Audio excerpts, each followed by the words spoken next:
Santo Tomás de Aquino, Summa contra Gentiles, libro primero, capítulo 11, refutación de esta opinión y solución de las razones dadas.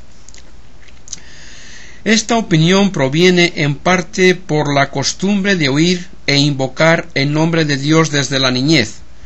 La costumbre, y sobre todo la que arranca de la infancia, adquiere fuerza de naturaleza. Por esto sucede que admitimos como connaturales y evidentes las ideas de que estamos imbuidos desde la infancia. Procede también en parte de que no se distingue entre lo que es evidente en sí y absolutamente y lo que es evidente en sí con respecto a nosotros. Que Dios es ciertamente evidente en absoluto, porque Él es su mismo ser. Pero con respecto a nosotros, que no podemos concebir lo que es, no es evidente. Por ejemplo, que el todo sea mayor que su parte es en absoluto evidente, pero no lo es para el que no concibe qué es el todo. Y así sucede que nuestro entendimiento se halla respecto a lo más evidente como el ojo de la lechuza respecto del sol, como se dice en el libro segundo de la Metafísica. No es necesario que, conocido el significado del término Dios, sea evidente inmediatamente que es como afirmaba la primera razón. En primer lugar, porque no es para todos evidente, ni aun para los que conceden que Dios es, que sea el ser más perfecto que se puede pensar, pues muchos de los antiguos hasta afirmaron que este mundo es Dios. Ni siquiera las diversas interpretaciones de San Juan Damasceno que da al término Dios nos autorizan para afirmarlo.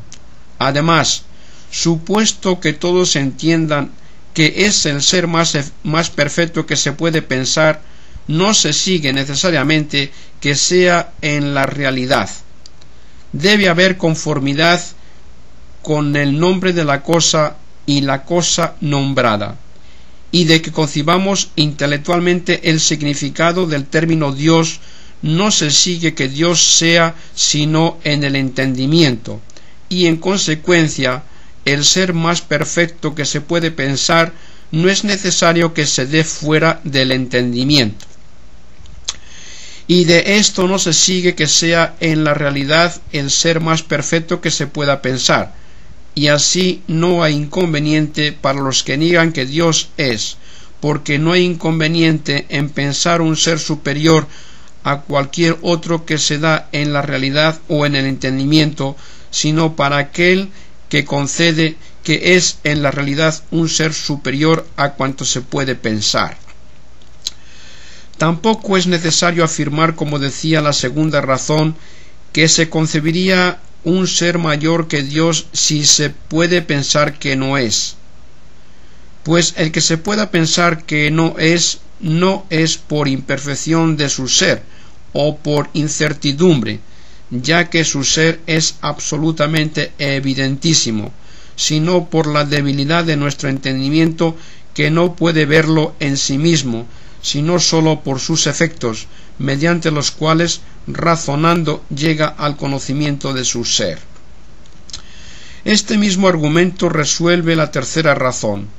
Así como para nosotros es evidente en sí que el todo es mayor que su parte, así el que Dios es evidentísimo en sí para los que ven la esencia divina, por ser ésta su ser.